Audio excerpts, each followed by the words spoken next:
নাহমাদুহু ওয়া নুসাল্লি আলা রাসূলিহিল কারীম। সম্মানিত মুসল্লিবৃন্দ, আসসালামু আলাইকুম ওয়া রাহমাতুল্লাহ। আল্লাহ রাব্বুল আলামিনের দরবারে শুকরিয়া আদায় করছি, যিনি শত ব্যস্ততা, শত ঝামেলা, শত বাধার ভিতর দিয়েও সুস্থতার সাথে পবিত্র জুম্মার নামাজের উদ্দেশ্যে মসজিদে এসে কোরআনে কারীম থেকে কিছু কথা বলার এবং শোনার জন্য আমাদের তৌফিক দান করলেন। রব্বুল আলামিনের দরবারে শুকরিয়া আদায় করছি, সকলে বলছি আলহামদুলিল্লাহ। আরো শুকরিয়া আদায় করছি যে মহান রব্বুল আলামিন অসংখ্য মানুষদের ভিতর থেকে বেছে নিয়ে কোরআনে কারীমের জন্য আমাদের কবুল করেছেন। অসংখ্য মুসলমানদের মধ্যে থেকে আবার ঈমানকে মজবুত করে আল্লাহর জমিনে আল্লাহর হুকুম মেনে চলার জন্য আমাদের কবুল করেছেন। ওই রব্বুল আলামিনের দরবারে আবারও শুকরিয়া আদায় করছি, সকলে বলছি আলহামদুলিল্লাহ। লক্ষ কোটি দুরুদ ও সালাম বর্ষিত হোক বিশ্ব মানবতার মুক্তির দিশারি, দো জাহানের বাদশাহ, শ্রেষ্ঠ নেতা, আমার আপনার শ্রেষ্ঠ রাহবার, যিনি আমাদেরকে আইনে জাহিলিয়াত থেকে আলোর নিশানা দিয়ে আল্লাহ রাব্বুল আলামিনের শ্রেষ্ঠ পরিচয় দিয়ে আল্লাহর খাঁটি গোলাম হিসাবে জীবন যাপন করার জন্য কবুল করেছেন। রব্বুল আলামিনের দরবারে আবারও শুকরিয়া আদায় করছি, সকলে বলছি আলহামদুলিল্লাহ। দুরুদ ও সালাম বর্ষি বিশ্ব মানবতার মুক্তির দিশারি, আমার আপনার কলিজার টুকরা, হৃদয়ের স্পন্দন, বিশ্ব নবী জনাবে মুহাম্মদুর রাসূলুল্লাহ সাল্লাল্লাহু আলাইহি ওয়াসাল্লামের প্রতি। সেই সাথে দোয়া করছি আমরা ফিলিস্তিন, গাজা এবং ভারতের অসংখ্য মুসলমানদের যারা শহীদ করেছে, যারা জীবন দিয়ে শাহাদত বরণ করেছে, আল্লাহ যেন তাদের শাহাদতকে কবুল করে, আমরা বলি আমিন। যারা অসুস্থ আছেন, আল্লাহ যেন তাদেরকে সুস্থতা দান করেন এবং খুব দ্রুত মুসলমানদের বিজয়কে যেন আল্লাহ নিশ্চিত করেন, আমরা বলি আমিন।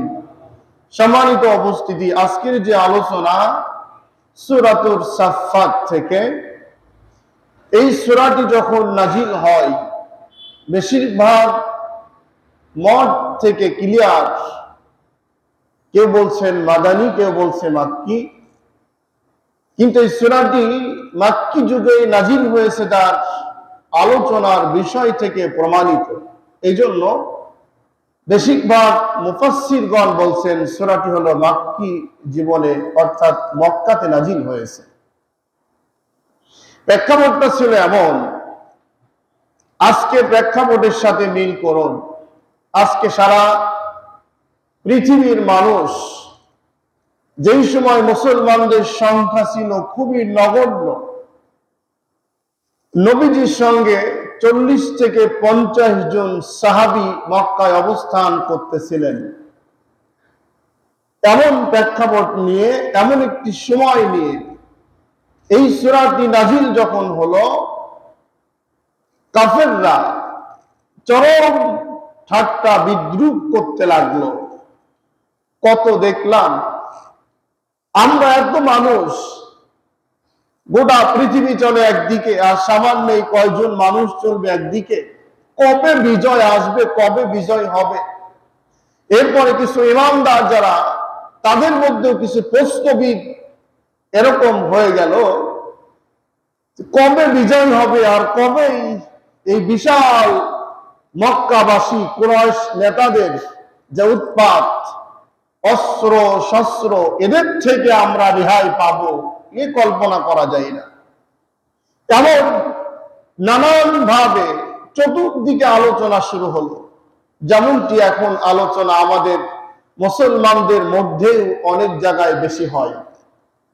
ফিলিস্তিন এবং গাজা ওদের যে অস্ত্র শস্ত্র, ওদের যে অবস্থান, তাদের সাথে লড়াই করে, তাদের সাথে যুদ্ধ করে এই মুসলমান আমরা জন্মের পর থেকেই দেখছি তারা মার খায়।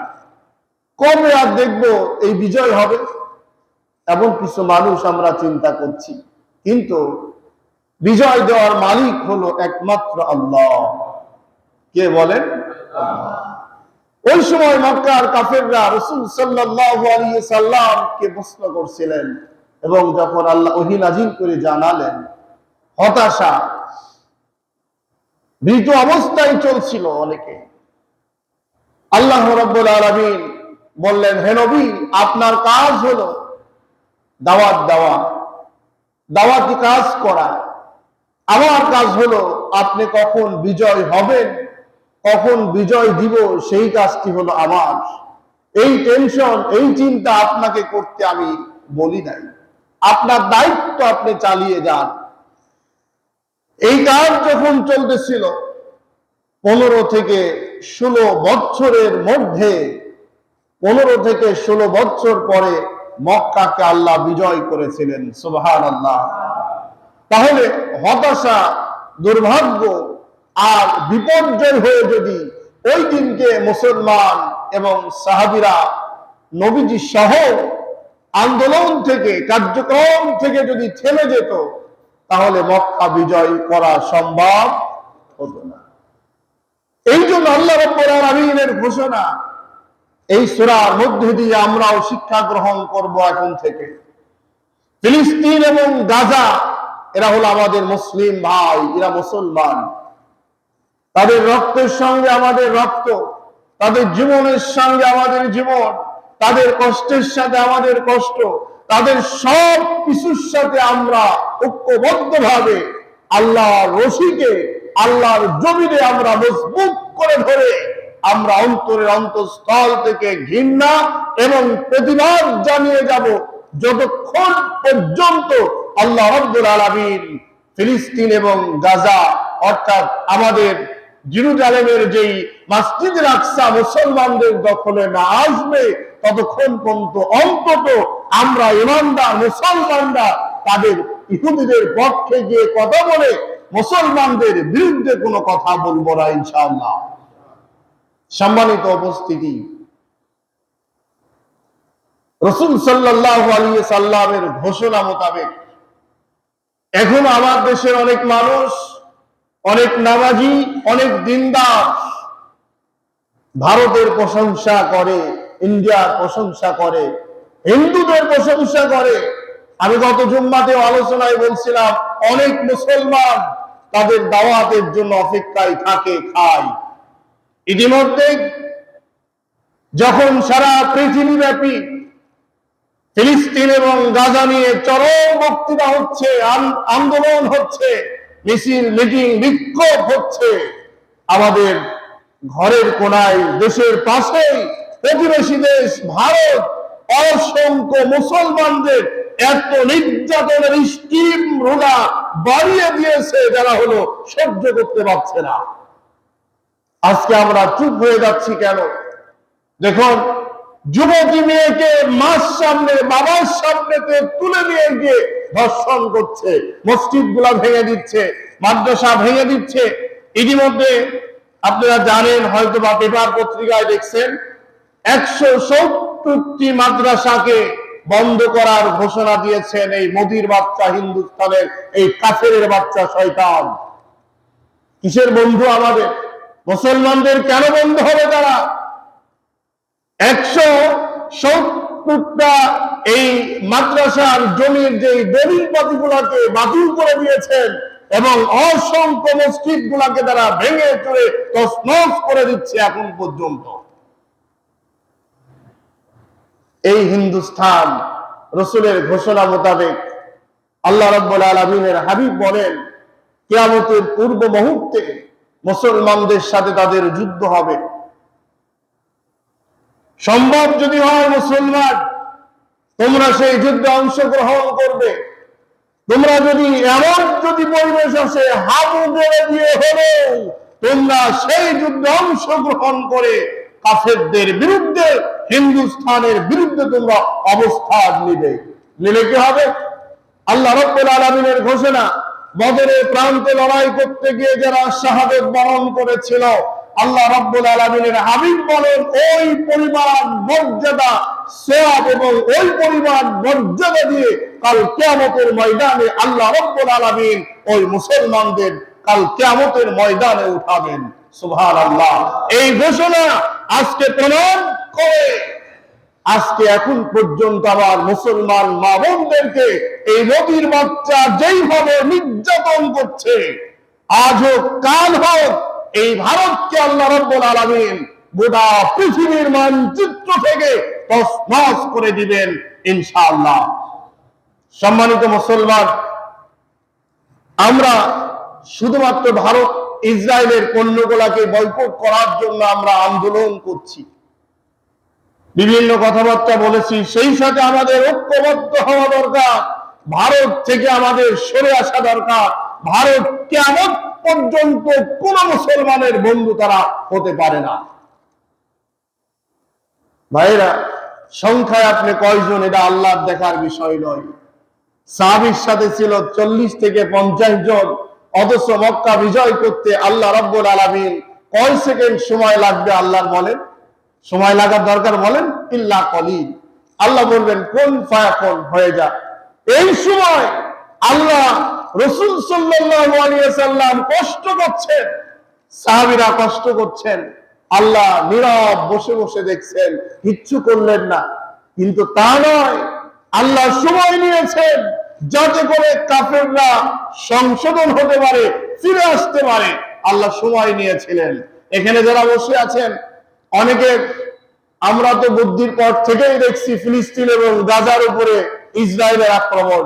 তাই বলে এই নয় যে আল্লাহ দেখছে না, আল্লাহ ধরবে না, আল্লাহ মনে হয় যেন আর আমাদের রক্ষা করবে না, সেটা নয়।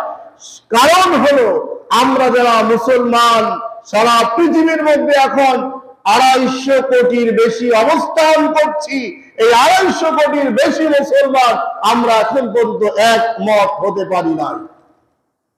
সেই সময় 40 থেকে 50 জন ঐক্যবদ্ধ হওয়ার কারণে আল্লাহ বিজয় দিয়েছিলেন। আমরা 250 কোটির বেশি মুসলমান হওয়ার পরে আমরা আজকে ভীতু, আমরা মিল হতে পারি নাই। এখন পর্যন্ত আমি নিজ কানে শুনছি এরকম। ফিলিস্তিনের পক্ষে মিছিল করে লাভ কি? গাজার পক্ষে কথা বলে লাভ কি? কত দূরে আছে তারা, কবে হবে, কত দেখলাম। এই জাতীয় একজন মুসলমানের চিন্তা চেতনা হয় কিভাবে? অথচ রাসূল বলেন একজন মুসলমান আর একজন মুসলমানের আয়না স্বরূপ, দেহের মতো।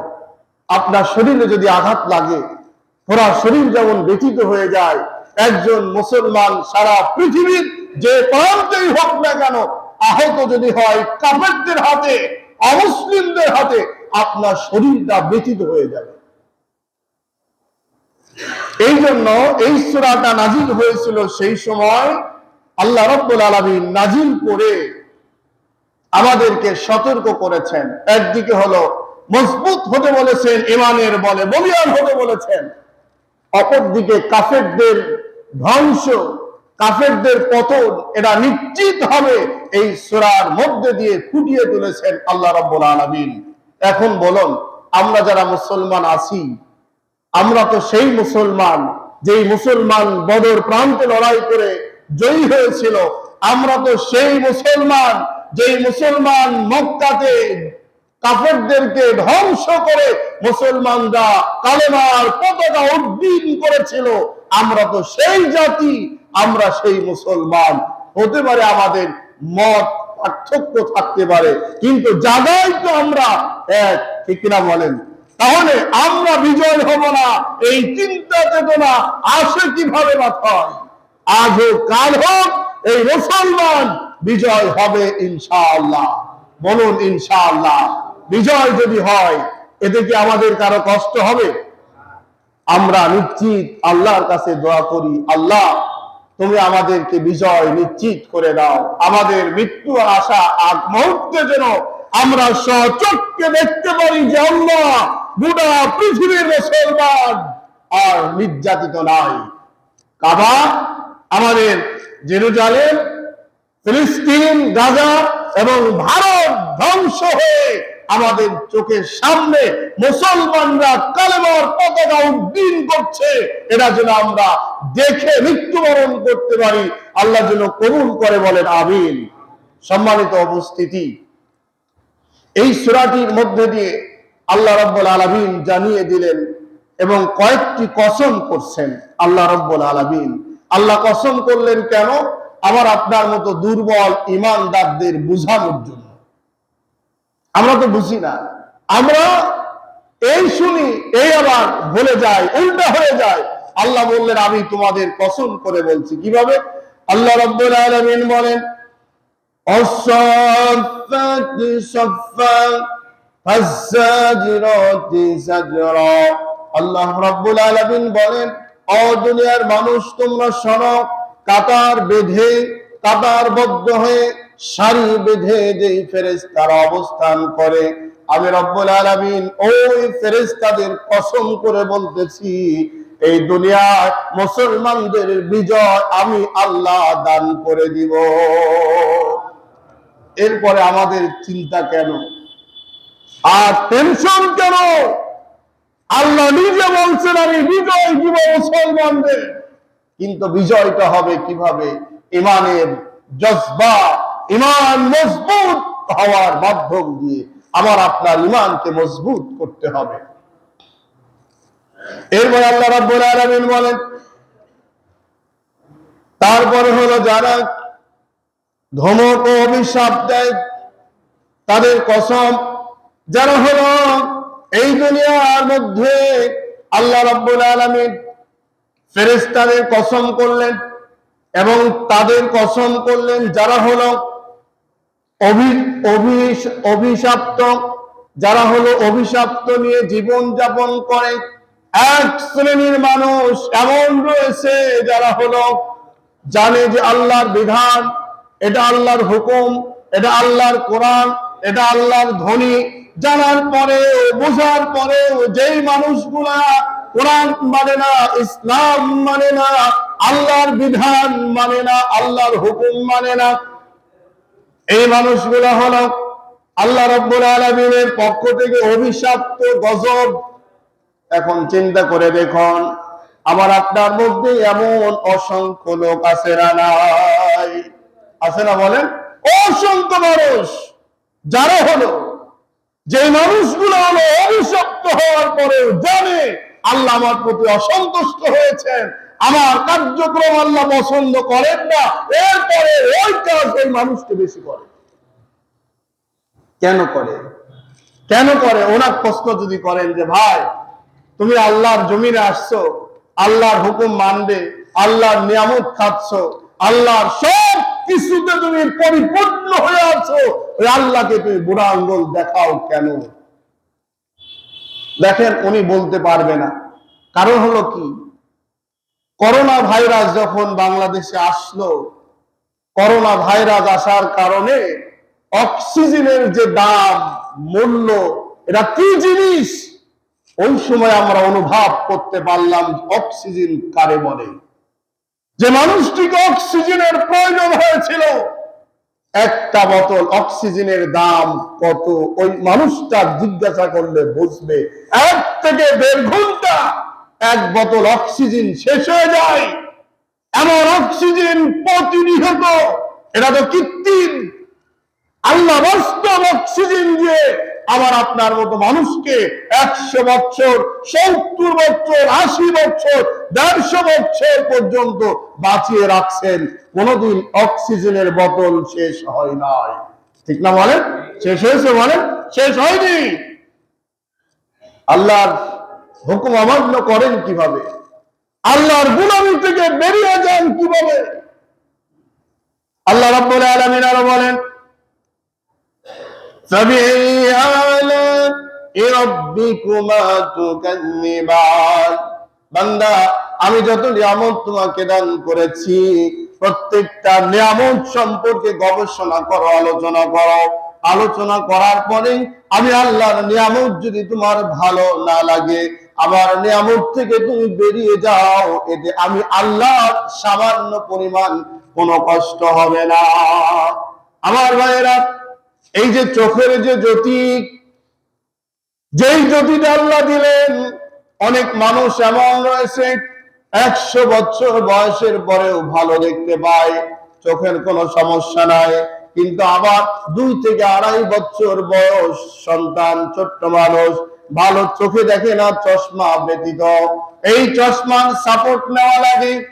কিন্তু একটা চশমার সাপোর্ট যখন আপনি নিলেন, নেওয়ার পরে 1 বছর 2 বছর ঊর্ধ্বে 5 বছর পরে আবার চশমার পাওয়ারটাকে পরিবর্তন করতে হয়। আপনার এই সাপোর্টটা যতক্ষণ পর্যন্ত না হয়, ততক্ষণ পর্যন্ত আপনি পরিপূর্ণ চোখে দেখতে পান না। আল্লাহ রাব্বুল আলামিন বললেন, গোলাম, আমি তোমাকে যত নিয়ামত দিয়েছি সব নিয়ামত গুলা দিয়ে পরিপূর্ণ করে দিলাম, কিন্তু তুমি আমার শুকরিয়া আদায় করো না, কৃতজ্ঞতা স্বীকার করো না, বান্দা প্রশংসা করো না। তুমি কি মনে করতে চাও আমার গণ্ডির মধ্যে থেকে তুমি বেরিয়ে যাবা? আজকে দেখুন, ইসরায়েল এবং ভারত, আল্লাহ তাদেরকেও কিন্তু নিয়ামত কম দেন নাই। আল্লাহ নিয়ামত খায়, আল্লাহর অক্সিজেন গ্রহণ করে, আর আল্লাহর গোলামদেরকে পিটায়, আল্লাহর ঘর মসজিদ গুলোকে ভেঙে চুরে তছনছ করে দেয়। আল্লাহ রাব্বুল আলামিন তাদের কসম করে ধ্বংস নিশ্চিত বললেন। এরপর আল্লাহ রাব্বুল আলামিন বললেন, ও দুনিয়ার মানুষ, তোমরা শোনো, যারা হলো উপদেশ বা উপদেশের বাণী শোনার পরেও যারা হলো উপদেশ গ্রহণ করে না, আমার কোরআন শোনার পরেও, আমার কোরআনের আয়াত শোনার পরেও আমার কোরআনের দাওয়াত গ্রহণ করে না যারা, তাদের কসম, এই শ্রেণীর মানুষগুলা এই দুনিয়ার মধ্যে ততক্ষণ পর্যন্ত চলবে যতক্ষণ দুনিয়া আছে, নিঃশ্বাসটা বের না হয়। এই নিঃশ্বাস যখন বেরিয়ে যাবে, আল্লাহ রাব্বুল আলামিন বলেন, ও গোলাম শোনো, এটা হলো অস্থায়ী একটি দুনিয়া। স্থায়ী জায়গায় যখন তুমি যাবে, স্থায়ী দুনিয়া, স্থায়ী দুনিয়া, স্থায়ী জায়গা, পরকালীন জীবনের জায়গা। ওই জায়গায় যাওয়ার পরে আমি আল্লাহ ব্যতীত তোমার খোঁজ খবর নেওয়ার মতো আর কোনো মানুষ থাকবে না। আছে নাকি বলেন?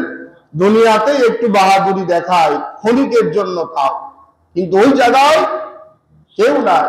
আমরা যত মানুষ এখানে বসে আছি, এখনো যদি আমরা নিজের এই বিবেক দিয়ে, আকল দিয়ে যদি আমরা বিচার বিশ্লেষণ করে চিন্তা করি, দুনিয়াতে যত ভালোবাসাই থাক না কেন, আল্লাহর ভালোবাসার সাথে কারো ভালোবাসার মিল আছে বলেন? নাই। কিন্তু আমরা মানি না, মিল নাই কিন্তু মানি না। আল্লাহ রাব্বুল আলামিন আরো বলেন, দুনিয়ার মানুষ তোমরা শোনো, আমি আল্লাহ রাব্বুল আলামিন তোমাদের আরো বললাম, ইন্না ইলাহাকুম লাওয়াহিদ রাব্বুস সামাওয়াতি ওয়াল আরদি ওয়া মা বাইনাহুমা ওয়া রাব্বুল মাশারিক। আল্লাহ রাব্বুল আলামিন বলেন, তোমরা আসলে এই দুনিয়ায় জীবন যাপন করতে গিয়ে আমি আল্লাহকে চিনতে পারো নাই, আসল ইলাহ চিনো নাই, আসল মালিককে চিনো নাই। আসল যদি ইলাহ চিনতে, মালিক চিনতে, তোমরা যদি মনিককে চিনতে, তাহলে কোন সময়ের জন্য আমি আল্লাহ বিরুদ্ধে তোমরা অবস্থান নিতে না। আল্লাহ রাব্বুল আলামিন এই কথার সাথে একটা এক্সাম্পল নেন। যারা গাড়ি চালান, যাদের গাড়ি রয়েছে, যে কোনো গাড়ি মনে করুন না কেন, প্রত্যেকটা গাড়ির নির্দিষ্ট সময় আছে, মোবিল বদলানো লাগবে, নির্দিষ্ট সময় তেল দেওয়া লাগবে, নির্দিষ্ট সময় ওই গাড়িগুলা যারা চালান তার মধ্যে আপনার গ্রিস করা লাগবে, একটা না একটা ওই গাড়ির নিয়ন্ত্রণ গুলা করার জন্য যা যা নিয়ম রয়েছে সব নিয়ম গুলা যদি আপনি না মানেন, না মেনে চলেন, এখন চিন্তা করুন যত ভালো কোম্পানি হোক না কেন এই গাড়িটা কয়দিন আপনি চালাতে পারবেন? কয়দিন চলবে বলেন? চলবে বলেন? আমার ভাইয়েরা, আল্লাহ রাব্বুল আলামিন বলেন, গোলাম আমি আল্লাহর গোলামি কেন করবে? আসল মালিককে চিনতে পারো না? অর্থ কি দেখো, এই যে আমার আপনার শরীরের মধ্যে 265টা মতো হাড় রয়েছে, জয়েন্ট রয়েছে, প্রত্যেকটা জয়েন্ট, প্রত্যেকটা জায়গায় প্রত্যেকটা বিয়ারিং আল্লাহ লাগাই দিয়েছেন, চাকা লাগাই দিয়েছেন। আপনার এই আঙ্গুলগুলা থেকে শুরু করে মাথার পায়ের তালু পর্যন্ত দেখুন, প্রত্যেকটা জায়গায় যে আপনি জয়েন্ট গুলা নড়াচড়া করছেন, হাত গুলা নড়াচড়া করছেন, একটা নির্দিষ্ট সময় আল্লাহ রাব্বুল আলামিন করে দিয়েছেন। এই নির্দিষ্ট সময়ের মধ্যে একটা দিনের জন্য আল্লাহ রাব্বুল আলামিন যদি বলতেন গোলাম গিরিশ করা লাগবে, মোবিল বদলানো লাগবে, ইঞ্জিনকে পরিবর্তন করতে হবে, ইঞ্জিনকে বাঁধতে হবে, ইঞ্জিনের মধ্যে কিছু মেশিন পাতি পরিবর্তন করতে হবে, আল্লাহ রাব্বুল আলামিন বলেন গোলাম সারা পৃথিবী খুঁজে খুঁজে এমন কোন জায়গা আমি আল্লাহ ছাড়া কোথাও তুমি পাইতে না। সুবহানাল্লাহ, আল্লাহ তো সব বলেছেন। আল্লাহ রাব্বুল আলামিন বলতেছে বান্দারে শোনো, তোমরা যে মালিক চেনো নাই তার কারণ হলো আমি আল্লাহ জানতাম তোমরা জীবন যাপন করার সময়। আল্লাহ রাব্বুল আলামিন বলতেছে গোলাম খাওয়ার মধ্যে অনিয়ম চলে আসবে, খাওয়ার মধ্যে ভেজাল হয়ে যাবে, খাওয়ার অনিয়মের কারণে, ভেজালের কারণে একটা সময় তোমাদের হার্ট ব্লক হয়ে যাবে, হার্ট বন্ধ হয়ে যাবে। কে বলেছে বলেন? কথা বলেন। এই যে আল্লাহ রাব্বুল আলামিন বললেন হার্ট ব্লক হয়ে যাবে খাওয়ার অনিয়মের কারণে। হার্ট ব্লক মানে আমরা অনেকেই বুঝতেই চাই না, বুঝি না। তার মানে হলো আপনার একটা নালী, এই নালীর মধ্যে দিয়ে রক্তগুলা প্রবাহিত হয়, এই রক্ত বারবার যায় আসে, বারবার যায় আসে, হার্ট এছাড়া অন্য কোনো কিছুই না। এই রক্তের মধ্যে যখন চর্বি মিশ্রিত হয়ে যায়, আমরা যে খাদ্যগুলো এখন খাই এই খাদ্যের মধ্যে উদ্ভিদ চর্বি হয়ে যায় ভেজালের কারণে। প্রত্যেকটা খাওয়ার শুধুমাত্র ভেজাল আর ভেজাল, এত চিন্তা কোনো সময় করি নাই। আপনারা যারা 50 বছরের ঊর্ধ্বে যাদের বয়স তারা চিন্তা করুন, আজকের থেকে 20 বছর আগে হার্ট ওপেন সার্জারি এমন নাম খুব কম ছিল। এখন অনেক এলাকার মধ্যেই এমন কোন জায়গা নাই, এলাকা নাই, দেশ নাই, গ্রাম নাই যেখানে হার্ট ওপেন সার্জারি করার কোন লোক নাই। সব জায়গায় দেখা যায় কোন না কোন জায়গায় এমন লোকের মধ্যে দিয়ে আল্লাহ রাব্বুল আলামিনের নিদর্শন ঢুকাই দিয়েছে। আমার ভাইরা, হার্ট ওপেন সার্জারি করতে হবে। আপনি আমেরিকা যান, আপনি থাইল্যান্ড যান, আপনি যেখানেই যান না কেন, সেখানে যাওয়ার পরে তারা কি কোন পার্টস পাতি আপনাকে ঢুকিয়ে দেয়? ওই পার্টস পাতি যেইটা পরিবর্তন করা দরকার আমার আল্লাহ রাব্বুল আলামিন আমাকে আপনাকে পৃথিবীতে পাঠানোর আগেই এটা প্রস্তুত করে দিয়েছিল। সুবহানাল্লাহ, আল্লাহ আগেই রেডি করে দিয়েছেন।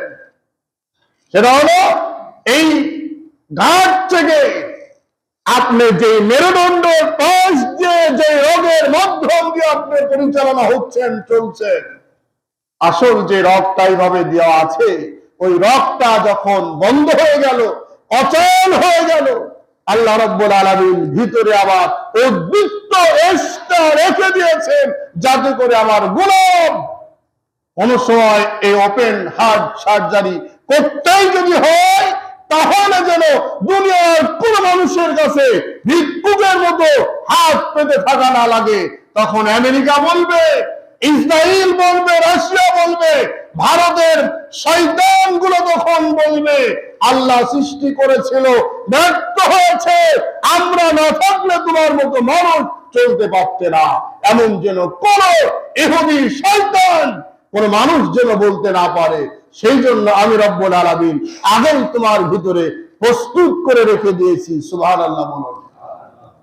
আল্লাহ ছিল না, ওই মালিক ছিল না, ছিল হলো মোদি, ছিল হলো ইসরায়েল, ছিল হলো ফিলিস্তিনের মুসলমানদের মধ্যে না দাঁড়িয়ে আমেরিকা। ঠিক না বলেন ভাই? এই যে বিষয় আল্লাহ উদ্বৃত্ত আগে দিলেন, হয় কাজে লাভ না হলে না লাভ। আচ্ছা দেখুন, আল্লাহ এই যে বললেন যে তোমরা কি করো, এলাহ মালিক তোমরা চিনতে পারো নাই। দেখুন, এই যে আমার আপনার যে হাত, এই হাতটা কোনো সময় অ্যাক্সিডেন্ট হবে, নষ্ট হয়ে যাবে। সেই জন্য আল্লাহ রাব্বুল আলামিন হাতের পাশে আরেকটা হাত বের করে এইভাবে লাগায় রাখলেন।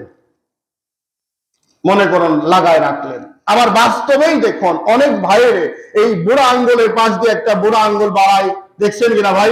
আছে না বলে? পায়ের পাশ দিয়ে একটা নখ বাড়ায়, এই নখ বাড়ানোর পরে নখটা বড় হয়, পায়ের বুড়া আঙ্গুলের পাশ দিয়ে ওইটাও বড় হয়। এই দুইটা সমন্বয় যখন বড় হয়, এখন কি চলাফেরা তার জন্য সহজ হয় না কঠিন হয়? সবাই বলেন ভাই, কঠিন হয় না সহজ হয়? বলেন কঠিন হয়ে যায় কেন? এটা তো উদ্বৃত্ত, এটাকে টানতে আবার কষ্ট হয়। আল্লাহ যদি এমন ভাবে আমার আপনার হাতের পাশে যদি এরকম হাত দিয়ে রাখতে, কোন সময় হয়তো দরকার হতে পারে, এই জন্য দিয়েছি, কিন্তু মৃত্যু পর্যন্ত দরকার হলোই না। তাহলে সারা জীবন আপনার একটা বোঝা টানা লাগতো, কিচ্ছু করার ছিল না। ঠিক কিনা বলেন? কিচ্ছু করার ছিল না। কিন্তু আল্লাহ বললেন না, আমি এমন কিছু আমার গোলামের জন্য, আমার বান্দাদের জন্য আমি করি নাই যেটা হলো তার কষ্টের কারণ হবে। কিন্তু আল্লাহ যে ওপেন হার্ট সার্জারি করার জন্য রগ আপনার ভিতরে প্রস্তুত করে দিলেন, এরা প্রস্তুত করে দিয়ে আল্লাহ নিরাপত্তার সাহায্যে ওই জায়গায় রেখে দিয়েছেন। সুবহানাল্লাহ। আমি আপনি জানি না, কি বলেন? আমরা কেউ জানি না যে এই জাতীয় আমার ওপেন হার্ট সার্জারি করতে হলে আমার রগ কোথায় আছে, এটা আল্লাহ ভালো জানেন। আর যিনি হার্ট সার্জারি করবেন, বিশেষজ্ঞ ডাক্তার, উনি খুঁজে পেয়ে যাবেন সহজেই। এখন মনে করেন তো ডাক্তারের তো কেরামতি আছে, এখানে ডাক্তারের কেরামতি নাই। কেরামতি কার? আল্লাহ। আল্লাহ রাব্বুল আলামিন বলেন, আমি রাব্বুল আলামিন এই কোরআনকে শুধুমাত্র তেলাওয়াত করার জন্য দিই নাই, এই কোরআনকে শুধুমাত্র তোমাদেরকে নামাজে তেলাওয়াত করার জন্য দিই নাই, খতম পড়ার জন্য দিই নাই, নামাজে তেলাওয়াত করার জন্য দিই নাই। আমি রব্বুল আলামিন কোরআনে কারীমকে দিয়েছি ইয়াসিন আল কোরআনিল হাকীম। আমি রব্বুল আলামিন এই কোরআনে কারীম পরিপূর্ণভাবে এই পৃথিবীর মধ্যে যত কিছু আছে, যত বড় বিজ্ঞানী বলেন না কেন আপনি, তাদের কোনো ক্ষমতা নাই, সব ক্ষমতা হলো স্বয়ং ইয়াসিন আল কোরআনিল হাকীম। আমি রব্বুল আলামিন এই কোরআনকে যে যত বেশি গবেষণা করবে, যত আলোচনা করবে, যত পড়াশোনা করবে, এই কোরআন থেকে তত নতুন নতুন বিজ্ঞান বেরিয়ে যাবে। সুবহানাল্লাহ। বিজ্ঞানের কোনো ক্ষমতা নাই এর মধ্যে, যা কিছু আছে সবগুলো আল্লাহ করে দিয়েছেন। এখন অমুসলিমরাও বিজ্ঞান আছে, অনেকে কোরআন স্পর্শ করে নাই, পড়ে নাই। না পড়ার কারণ হলো কি? পড়ছে তো অবশ্যই। এই বিজ্ঞান কোরআন থেকে কোরআন গবেষণা করে এমন বই তৈরি করা হয়েছে, বই তৈরি করার পরে এই বইয়ের নাম দেওয়া হলো মনে করুন আমেরিকা, ভারত, রাশিয়া, লন্ডন ইত্যাদি নাম দিয়ে, ব্যক্তিকেন্দ্রিক নাম দিয়ে এই বইটা তখন এখন ভার্সিটি বলেন, কলেজ বলেন, হাই স্কুল বলেন, আর যেই প্রতিষ্ঠানে বলেন না কেন সেখানে পড়াশোনা করানো হয়।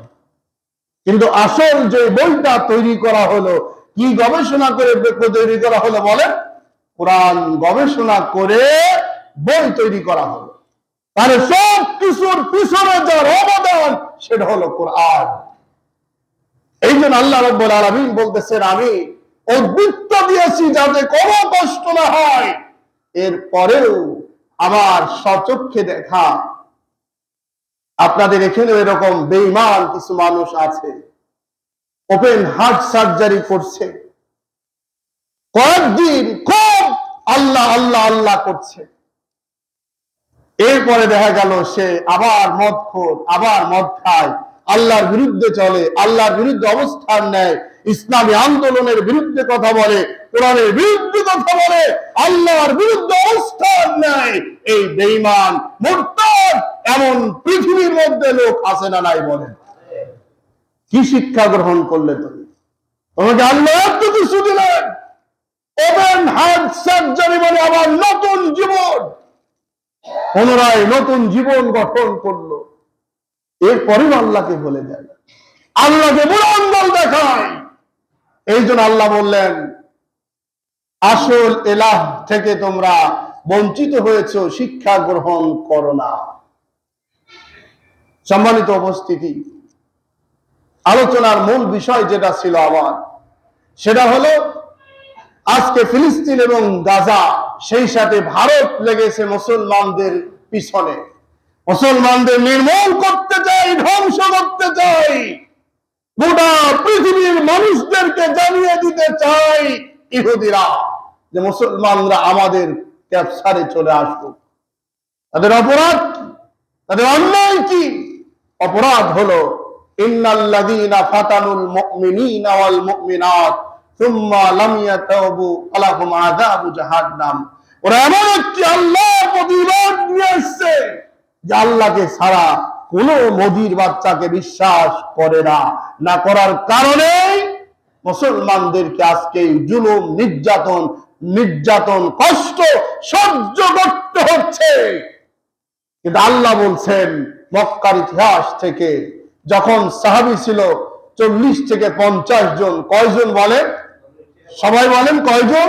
40 থেকে 50 জন সাহাবী নিয়ে মক্কা বিজয় করতে সময় নিয়েছিলেন আল্লাহ রাব্বুল আলামিন 15 থেকে 16 বছর। কত বছর? লোক কম, সময় নিয়েছিলেন 15 থেকে 16। আল্লাহ বিজয় মক্কা করছিলেন কিনা? আজকে সারা পৃথিবীতে মুসলমানের সংখ্যা 250 কোটির বেশি,